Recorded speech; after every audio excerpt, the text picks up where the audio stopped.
अहिल्यानगर जिल्ह्यामधील काही युवा नेते हे हनी ट्रॅपमध्ये अडकलेत किंवा काही महिलांनी त्यांच्यावरती आरोप केलेत.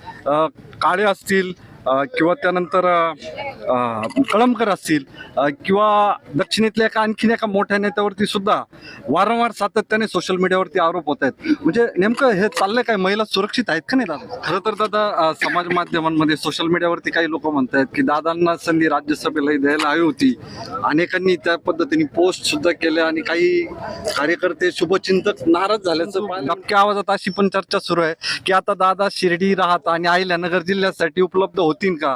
केरळ आणि प्रदेश उपाध्यक्ष मोठं आहे, म्हणजे समजूत कशी काढाल? संपूर्ण राज्यामध्ये आणि आपल्या जिल्ह्यामध्ये उत्साहाचं वातावरण आहे. तुम्ही हॅट्रिक नव्हे ऑल क्लीन बोल्ड केल्यात सगळ्याच निवडणुकांमध्ये. पक्षाने इतकी मोठी जबाबदारी टाकली. पहिल्यांदाच असं होतंय म्हणजे वाढणे पाटलानंतर एका युवा नेत्याला इतकं मोठं पद, केरळची सुद्धा जबाबदारी दिल्याचं सांगितलं जातंय.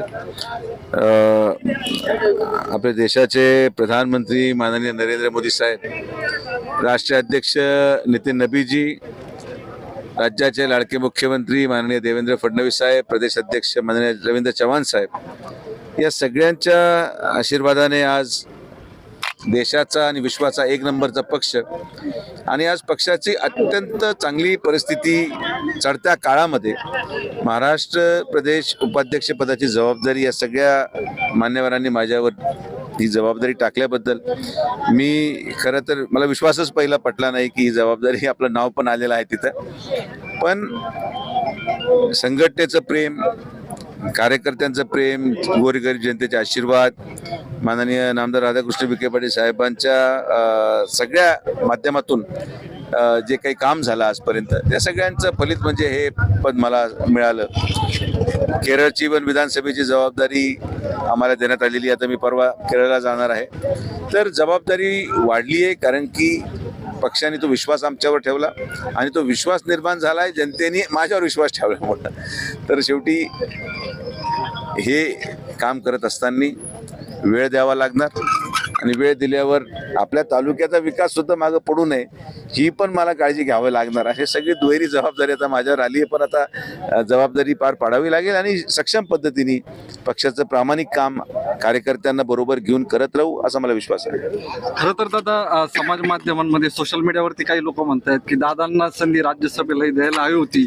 अनेकांनी त्या पद्धतीने पोस्ट सुद्धा केल्या आणि काही कार्यकर्ते शुभचिंतक नाराज झाल्याचं पाहायला मिळतंय सोशल मीडियावर. नाही, काय लक्षात घ्या, पक्षाने एवढं सगळं दिलंय. आज आम्हाला एका बाहेरी पक्षातून आल्यावर माननीय मुख्यमंत्री महोदयांनी राज्याच्या महसूल मंत्री पदासारखी जबाबदारी दिली. आज राज्याचा जलसंपदा मंत्री म्हणून जबाबदारी दिली.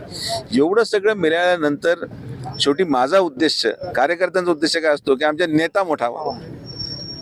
आणि काही कार्यकर्ते जे मला नेता मानतात, माझ्यासाठी माझे नेते राधाकृष्ण विखे पाटील साहेब आहेत. त्यामुळे ते मोठे झाले तर तालुक्याचा विकास होईल आणि म्हणून ते आज एका पदावर कार्यरत आहेत, मुख्यमंत्र्यांच्या नेतृत्वाखाली काम करत आहेत.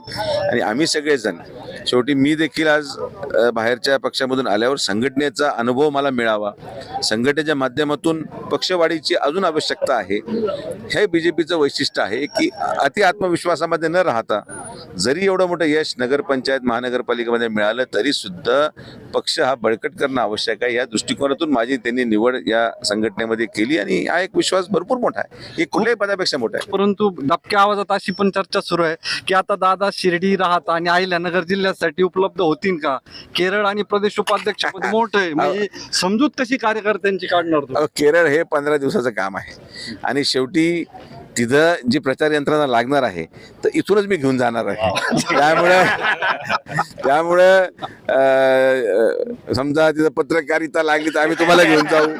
तिथं जे काही काम असेल तिथं तर डॉक्टर नगराध्यक्ष घेऊन जावं लागतील 1-2 दिवस. तसं एक माझी खासदाराला केरळला पाठवलं कारण की पक्षाकडे तेवढे माझे खासदार उपलब्ध आहेत, तसं माझे खासदाराच्या खाली जे नगराध्यक्ष नगरसेवक उपलब्ध आहेत आम्ही पण त्यांना केरळला घेऊन जाऊन त्यांचा वापर पूर्णपणे केला जाईल.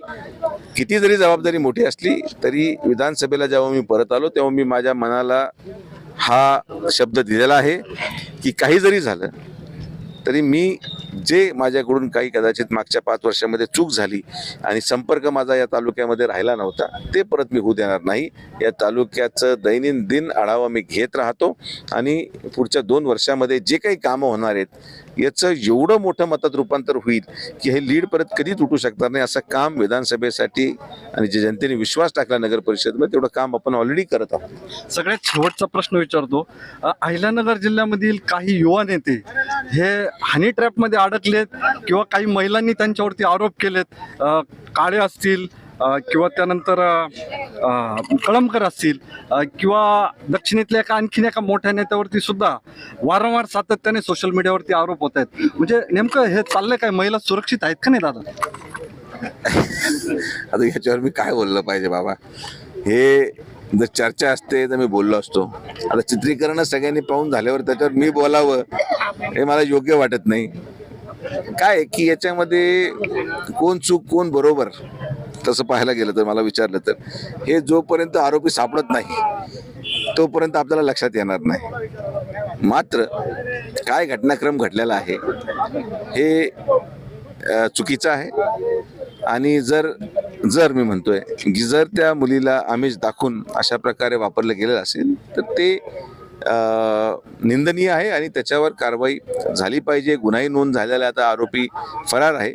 पण मला असं वाटतं की जेव्हा तो आरोपी ताब्यात येईल तेव्हा दुसरी बाजू कदाचित त्याची समोर आल्यानंतरच यावर जास्त स्पष्टीकरण देणं संयुक्तिक राहील.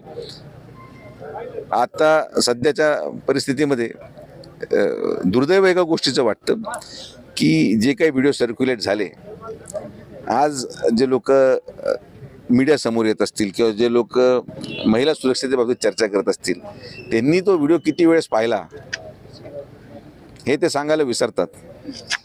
म्हणजे सांगायचं तात्पर्य काय की मनामध्ये ती भावना वेगळी आणि मग कृती वेगळी. अशा गोष्टी एक तर तो व्हिडिओ सर्क्युलेट होणं झालाच नव्हता पाहिजे. ती पोलिसांचा विषय आहे.